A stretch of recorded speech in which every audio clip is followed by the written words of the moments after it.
Hello and welcome to a new episode of Jabber's Gospel Thoughts and More Old Testament. Well, we're going to talk about King Solomon today, but before I start, I want to talk about a couple of things as we approach the 50th episode of this podcast, and I'm hoping that I'll be able to, God willing, produce more of this with the Old Testament, the New Testament, and later on the Book of Mormon, and hopefully Doctrine and Covenants. And I just want to express thanks to all those who follow this podcast, this broadcast, these episodes, and who send me feedback and who are always very encouraging, whether I see you in person or whether you send me an email or a note. I'm really appreciative all the time. And when I started this, it was basically my wife who kept encouraging me, I would say egging me on to start a podcast where I share my thoughts on the gospel and share my thoughts on the Old Testament specifically and the New Testament later on.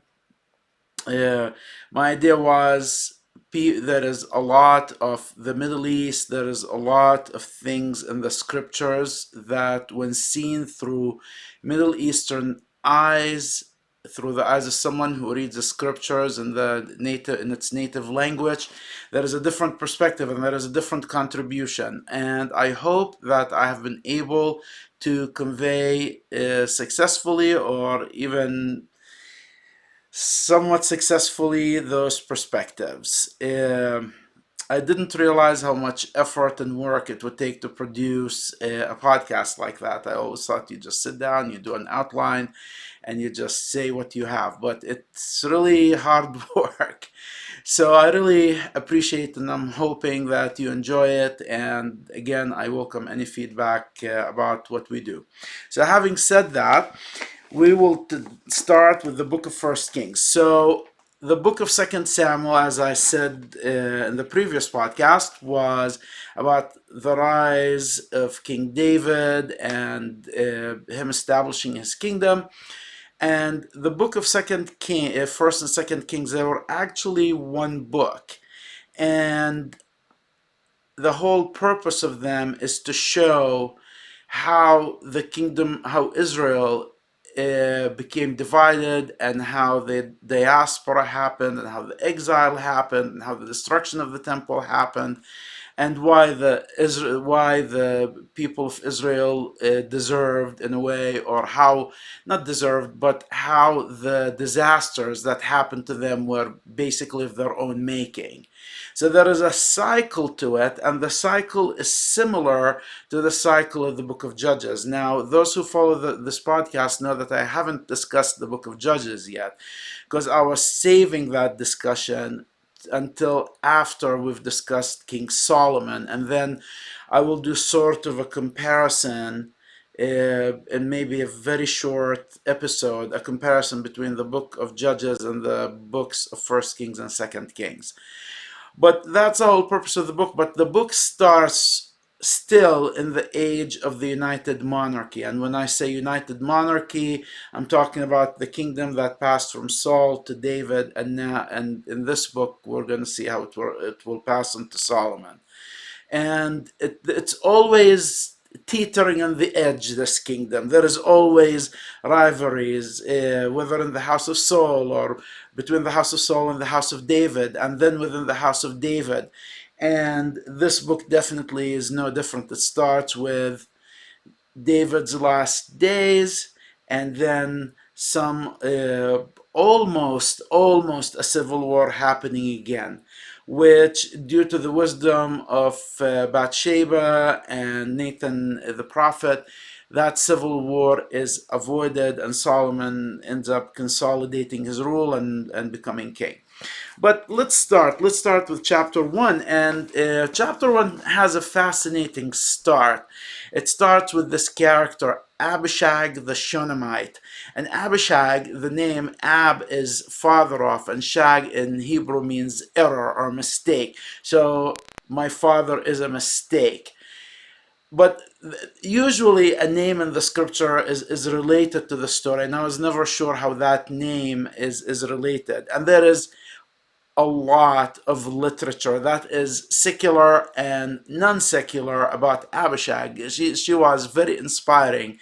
Uh, to writers across the ages. She inspired art, and she inspired poets and researchers these days. And many people have said that in the Midrash, in the Jewish Midrash or Haggadah, I'm sorry, in the Haggadah, which is the stories, the Jewish stories that are related to the scripture. Sometimes they say that she was the Shunammite woman that helped the prophet Elisha, but this is just Jewish folklore and Haggadah. It's not anything scriptural, but she inspired lots of stories. This Abishag and Shunammite. Now they mention the town she's from, Shinam, which means to comfort and not disturb. And that definitely relates to the story because David is old, and as verse 1 says, David is old and stricken in years. He's only 70. Today, 70 is the new 50. But he was 70, probably weary, 40 years ruling Israel, and they covered him with clothes, but he got no heat. Now that is a sign of poor blood circulation. Probably had some sort of heart disease. So the solution is you bring a young virgin and a young woman, and wherefore his servants said unto him, let there be sought for my lord the king a young virgin, and let her stand before the king, and let her cherish him, and let her lie in thy bosom, that my lord the king may get heat. So she is his, in a way, and not to make light of it, but she was his personal warm blanket. That's her job. So they sought for a fair damsel throughout the coasts of Israel, and they found Abishag, a Shunammite, and brought her to the king. And the damsel was very fair, and cherished the king, and ministered to him, but the king knew her not. Now, the folklore again says that she was only a teeny bit. She was a gorgeous woman, and she almost matched Sarah in her gorgeousness. So basically that's Abishag, and she's gonna play a key role in this story in the first 3 chapters of First Kings. Now, but the king knew her not, and many people say that she is the inspiration behind the Song of Songs, that book that we do not study in the church, but we will go through it in this podcast because it happens to be one of my literary favorites. It's a very romantic book, but it also inspired lots of symbolism with the church fathers and definitely even with the Jewish sages. So we're going to definitely discuss a Song of Songs, and we will not shy from it here. So verse 5 is where the intrigue starts. So Adonijah, so remember when you hear that word Adonai, it means master, Lord. The Lord is Jah, the Lord is Jehovah. That is son of Haggith, exalted himself. He is one of the sons of David. So David has had many wives. Solomon, of course, is going to match him. And this thing of having many wives is all about establishing having many heirs. As we've seen, many of David's sons have already been killed in the civil war, civil strife. And so, but David has more sons to spare. And so this Adonijah is one of them. And he said, I will be king. He anointed himself king, which is not how things happen in Israel. Remember the prophet, that relationship that was started with Samuel, the prophet chooses the king in a way. Even when it comes to David, the heir should be someone so far like David, like Saul. The prophets are the ones who have anointed the kings. And his father is, verse 6, and his father had not displeased him at any time in saying, why hast thou done so? And he also was a very goodly man, and his mother bare him after Absalom. And so he's a good person. He's not a bad person. and he conferred with Joab, son of Zeruiah. So Joab, if you remember, he's that. In a minute, we will hear him called by David Ahor, Hoar. He's someone who's a warmonger, someone who kills without thinking. He's a hot-headed person. So Joab and Abiathar, the priest, they followed Adonijah. But Zadok the priest, so pay attention to the characters here. Zadok the priest, and Benaiah son of Jehoiada, and Nathan the prophet, and Shimei, and Rei, and the mighty men which belonged to David were not with Adonijah. So these people did not go after Adonijah. They were neutral. And in verse 9, Adonijah basically starts slaying sheep, starts celebrating as if he's the king. And Nathan, of course, isn't happy. Nathan the prophet in verse 10 isn't happy about that. So because Adonijah assumed the kingdom and he did not call Nathan. I wonder if things would have been different if Adonijah called Nathan and asked for his blessing, but he did not. And he did not call Solomon because your brother needs to be a part of this, but he did not. And that tells you a lot. That tells you that he perceived Solomon as competition, that he thought that Nathan might not choose him. So Nathan the prophet goes to Bathsheba, and which tells you something about Sheba being so influential with the king. Tells her what happened. She goes and speaks to the king, and tells him. She gives him the speech. She goes in verse 16. She goes in. She bows, and she told him, "You promised me that my son will be king. What happened? Adonijah has declared himself king." And basically in verse 21 again she says, "Otherwise it shall come to pass when my lord the king shall sleep with his fathers, that I and my son Solomon shall be counted offenders. We will be mistreated." And we know how that goes. We've seen how David solidified his position as king. You get rid of your rivals. Saul did the same thing, and she knew that Adonijah will do the same to his brother. And they told the king in verse 23, Nathan comes in, and they told the king, "Behold Nathan the prophet." And when he was come in before the king, he bowed himself before the king with his face to the ground. And Nathan said, "My lord, O king, hast thou said, Adonijah shall reign after me, and he shall sit upon my throne?" He's asking him, and of course David said, and he tells him how Adonijah slew oxen and all of that. So the king, in verse 30,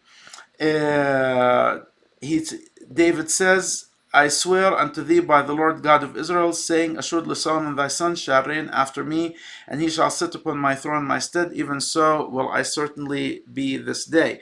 And in verse 39, we're still in chapter 1, Zadok the priest took an horn of oil out of the tabernacle and anointed Solomon, and they blew the trumpet, and all the people said, "God save King Solomon." So God save the king. Solomon is king officially, even though David is still alive, and that is usual and customary. He's anointed as the heir apparent, anointed as David's heir. So Adonijah now is with his guests. He's marrying. He thinks there is no resistance. The news, the sound of the trumpet, the city is in uproar. The news comes to them, and they tell him, "Verily our Lord King David hath made Solomon king." And of course, party over, verse 49, and all the guests that were with Adonijah were afraid and rose up and went every man his way, because it would have been a treason to sit with someone who's assumed the kingdom. Now Solomon, when asked about what he will do to Adonijah, he said, if he will, in verse 52, "If he will show himself a worthy man, there shall not be an hair of him fall to the earth. But if wickedness shall be found in him, he shall die." So King Solomon sent, and they brought him down from the altar, and he came and bowed himself to King Solomon. And Solomon said unto him, "Go to thine house." So he sent him to thine house. He swore allegiance to Solomon, and you'd think that's the end of it. So then in chapter 2, David's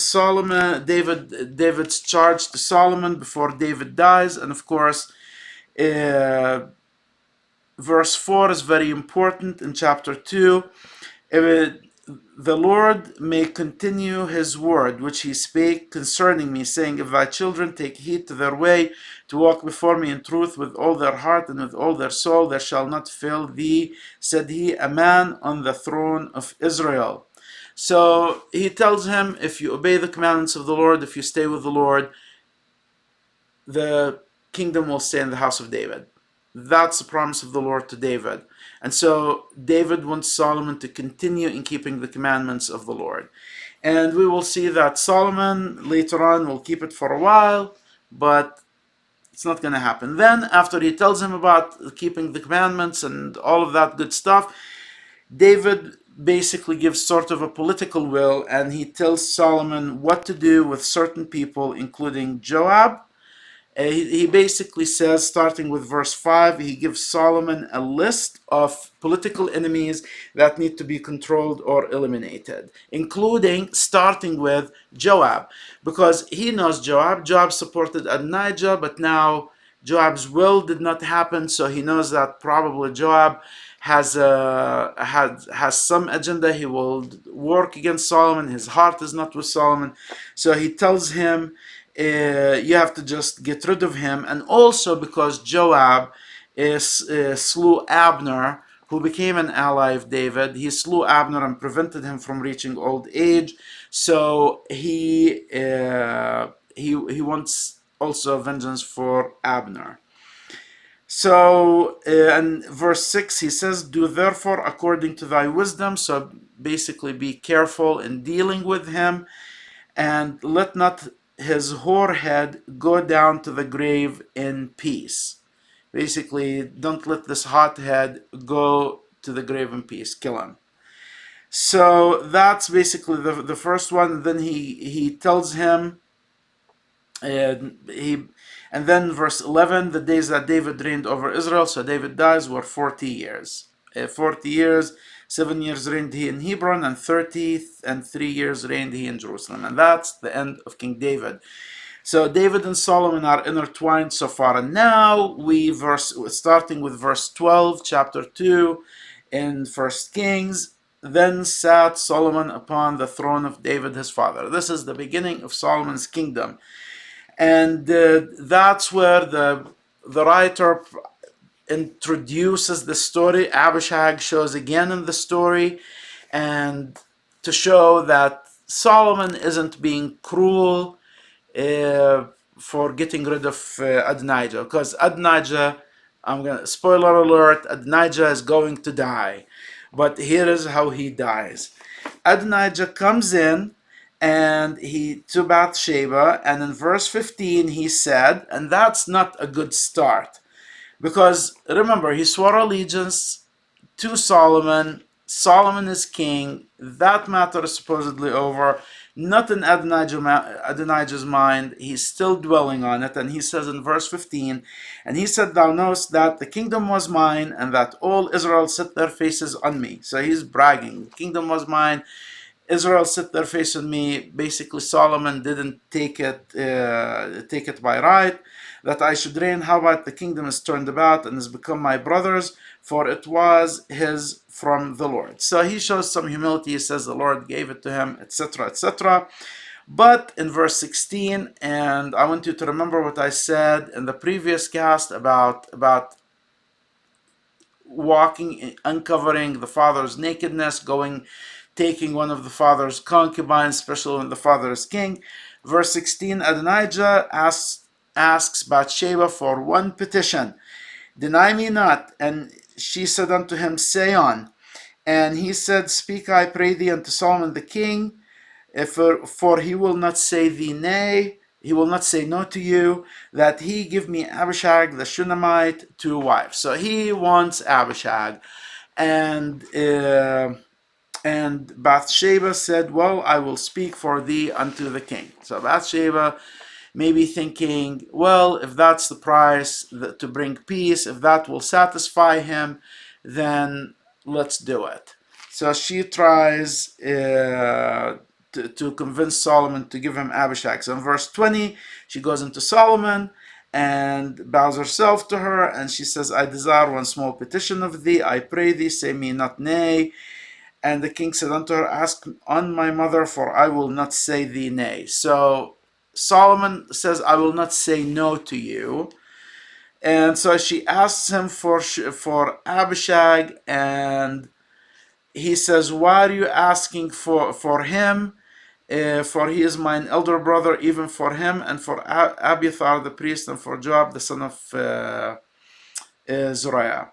So then King Solomon swear by the Lord, saying, God do so to me, and more also, if Adonijah not spoken this word against his own life. So basically, he says, I'm going to kill him. Because remember, this is a move on the throne. Solomon had no choice. Well, he had a choice, but in their mind, that the thinking of that time is, this is a move on the throne. He still harbors feelings. I need to get rid of him. I need to obey my father's commands. I need to get rid of Adonijah. And he sends a henchman after him. He sends Benaiah, the son of Jehoiada, and he fell upon him that he died. And then he goes after Abiathar the priest, and Abiathar.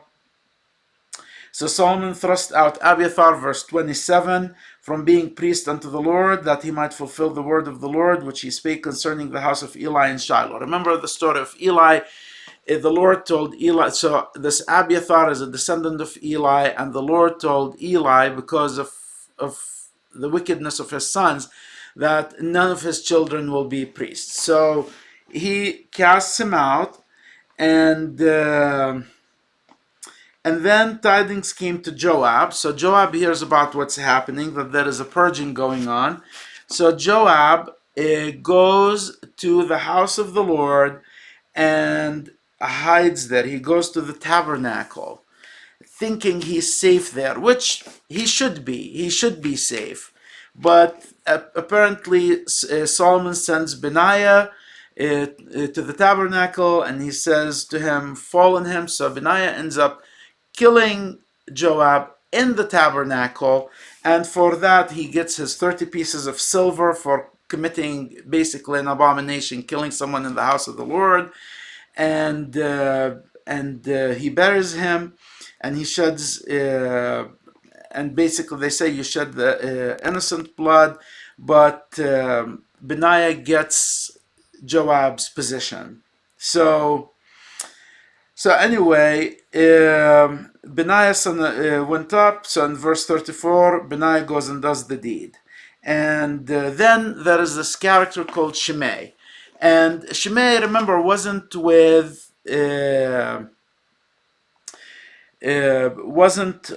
against Solomon. So to be honest, I looked and struggled to understand why Shimei is involved in this, but basically Solomon puts this character Shimei under house arrest, and starting in verse 37. And Shimei obeys the house arrest, but after a few years or many days, two of his servants leave or something, and he goes after them, and he leaves, and Solomon takes that as an opportunity to eliminate Shimei. So again, using Benaiah, and Benaiah is sort of this assassin apparently. And verse 46 in chapter 2 ends up by saying, and the kingdom was established in the hand of Solomon. So lots of intrigue. You have to eliminate political enemies, including your brother or people you suspect of being political enemies, or people suspected of being of having plans on your throne. That's the way these people rolled in the ancient Near East. It's protocol. Now, reading just the first two chapters, and reading chapter 2 in particular about Solomon and the way he dealt. Well, he's Solomon the Wise. We're going to talk about his writings, his books, Proverbs, Ecclesiastes, and every time I read Proverbs and all of that, and knowing Solomon's later life, I just have to chuckle. I can't help it, because his life, in a way, is contrary to the accounts we read in the Old Testament about him.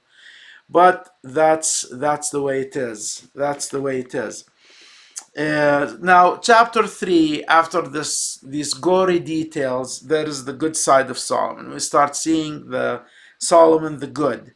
Solomon loves the Lord, so the introduction to chapter 3 in the Latter-day Saint version of the King James Version, edition of the King James Version, Solomon loves the Lord and keeps his commandments. The Lord appears to Solomon in verse 5 in Gibeon. He appears to him in a dream and by night, and God said, "Ask what I shall give thee." Now, reading these parts makes me think, well, first, these are beautiful parts of the King James, but also convey something about Solomon. So the Lord is saying to Solomon, "Ask me and I will give you anything." And Solomon starts by stating in humility that he has gotten the throne. He says in verse 7 of chapter 3, "I am but a little child. I know not how to go out or come in." Chapter 2 definitely disproves that, but he's showing humility. And in verse 8, "Thy servant is in the midst of thy people, which thou hast chosen, a great people that cannot be numbered." So he's telling him, "You've given me a great responsibility." So the ask is in verse 9, "Give therefore thy servant an understanding heart to judge thy people, that I may discern between good and bad, for who is able to judge this thy so great a people?" And the speech pleased the Lord, that Solomon had asked this thing. And God said unto him, "Because thou hast asked this thing, and hast not asked for thyself a long life, neither hast asked riches for thyself, nor hast asked the life of thine enemies, but hast asked for thyself understanding to discern judgment. Behold, I have done according to thy words. Lo, I have given thee a wise and understanding heart, so that there was none like thee before thee, neither after thee shall any arise like unto thee." Huge promise, huge promise. But and again, I chuckle when I read this, because Solomon didn't really need the riches. We know he will become richer indeed, but he didn't. He's already come to the kingdom, and his life of his enemies, he's already taken the life of his enemies, but he asks now in leisure for judgment, to understanding, to discern judgment. And that, I think of that whenever I'm asked to do something or assume a responsibility. Really, there's been a few occasions in my life where I was in leadership positions, and you feel the weight of it, no matter how small or big, whether it's being a teacher or whether being a branch president or any of these positions. You feel yourself small and you feel the responsibility, and that's really the best that you can ask for. A heart that can understand, that can discern, that can, good judgment, basically, good judgment. So Solomon is great in that regard. This is always a favorite part of mine. And this, of course, in verse 15, Solomon awakes. It's a dream.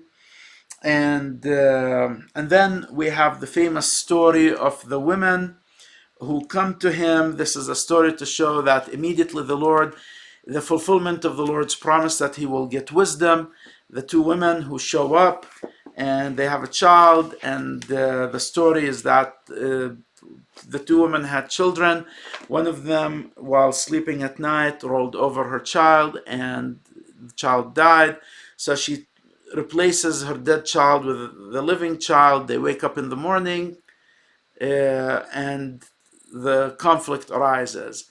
Now, when the case is presented to King Solomon, we're not clear on who is the real mother. And the story ends with us not clear on who the real mother is.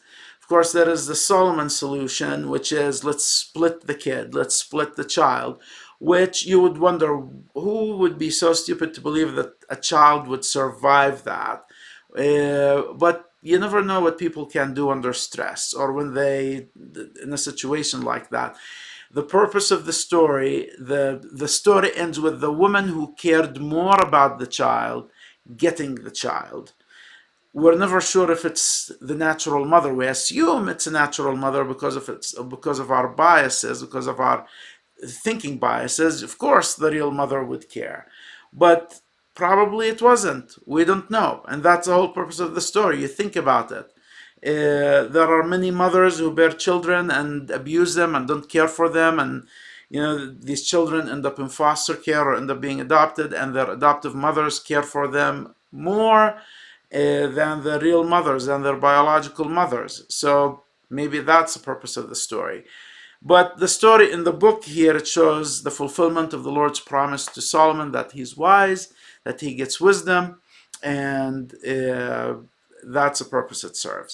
So in chapter 4, after the story, now the officers in the court are named, and then again verses 29 through 34 reestablish or reaffirm, and God gave Solomon wisdom and understanding exceeding much, and largeness of heart, even as the sand that is on the seashore. Solomon's wisdoms excelled the wisdom of all the children of the east country and all the wisdom of Egypt, because Egypt was the capital of wisdom, the capital of knowledge. He knew the rules, he knew what to do. And then he was wiser than all of these nations, and he wrote many songs, and he spake of trees.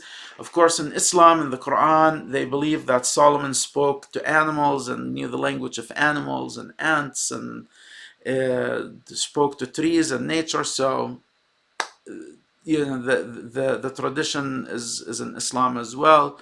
So that's the story of Solomon. So today we did the rise of Solomon. He's king, he's wise. In the next part about Solomon, because he's such a key figure, we're going to talk about him building a temple to the Lord. And maybe we will get to the end of his reign. But we'll talk about him, we'll talk about the temple, and that's in the next episode. Thank you for watching.